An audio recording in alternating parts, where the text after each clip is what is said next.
Hi friends, this is Madhumita and you are watching my channel Rider Madhumita. আজকে আমরা চলে এসেছি নৈহাটিতে বঙ্কিমচন্দ্রের ভবনে। এটা হচ্ছে নৈহাটি বঙ্কিমচন্দ্রের বৈঠকখানা। আমরা যেখানে রয়েছি দেখুন আমার পেছনে যেটা রয়েছে বঙ্কিমচন্দ্রের বৈঠকখানা।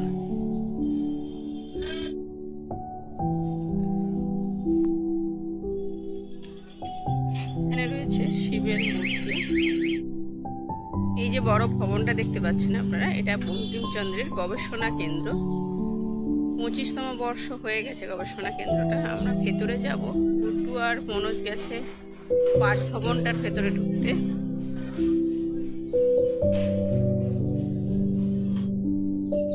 ব্যারাকপুর নৈহাটির এই সাইডগুলো, নর্থের সাইডগুলো সব বিল্ডিংকে দেখলেই মনে হবে একই রকম ধাঁচে তৈরি। সব সেই পুরাতন দিনের ইংরেজদের আমলের বিল্ডিংগুলোর মতো সব দেখলে মনে হবে একই বিল্ডিং, একই জায়গা।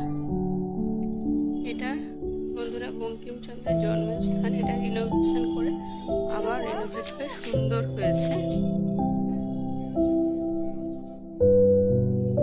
কাজগুলো কি সুন্দর দেখো, রিনোভেট হয়েছে বলে সুন্দর লাগছে আরো আর কি।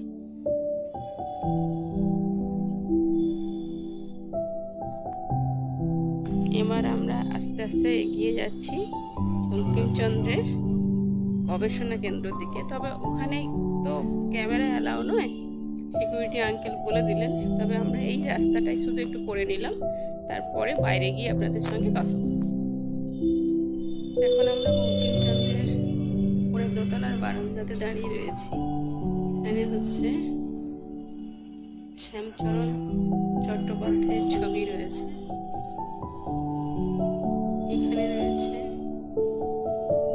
পূর্ণচন্দ্র চট্টোপাধ্যায়ের ছবি। সব জায়গাতে ছবি তোলা তো মানা, উনি আমাদেরকে একটু বললেন বলে আমরা এই ভিডিও করে।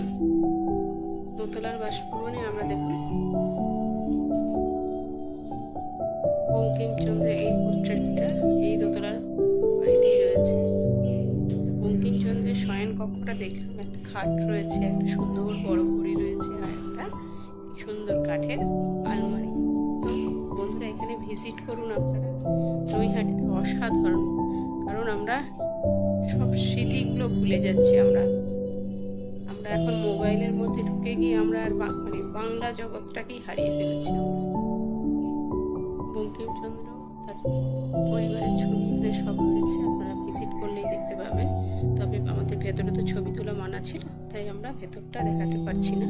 আপনারা এসে অবশ্যই ভিজিট করুন নৈহাটিতে বঙ্কিমচন্দ্র চট্টোপাধ্যায় বাসভবন। এটা বঙ্কিমচন্দ্র ব্যারিস্টার পি মিত্র প্রদর্শন কক্ষ ছিল।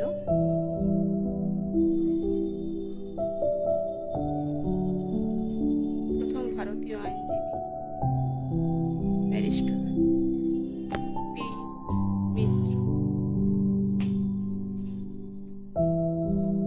ব্যারিস্টার পি মিত্রের ছবিটা। ওয়াশরুম আছে এখানে। এই আঙ্কেল আমাদের পুরোটা ঘুরিয়ে দেখালো।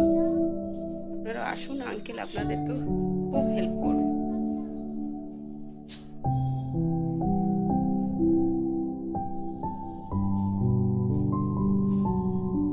তো বন্ধুরা আমরা বেরিয়ে এলাম বঙ্কিমচন্দ্রের বাসভবন থেকে। এবার আমরা সামনের গেটের দিকে চলে এসেছি। আপনাদের কেমন লাগলো বঙ্কিমচন্দ্রের বাসভবন আপনারাও পরিদর্শন করুন। পরিদর্শন করে আপনারাও দেখতে আসুন নৈহাটির বাসভবন বঙ্কিমচন্দ্রের। তো বন্ধুরা প্লিজ প্রচুর পরিমাণে লাইক করুন, শেয়ার করুন আর সাবস্ক্রাইব করুন।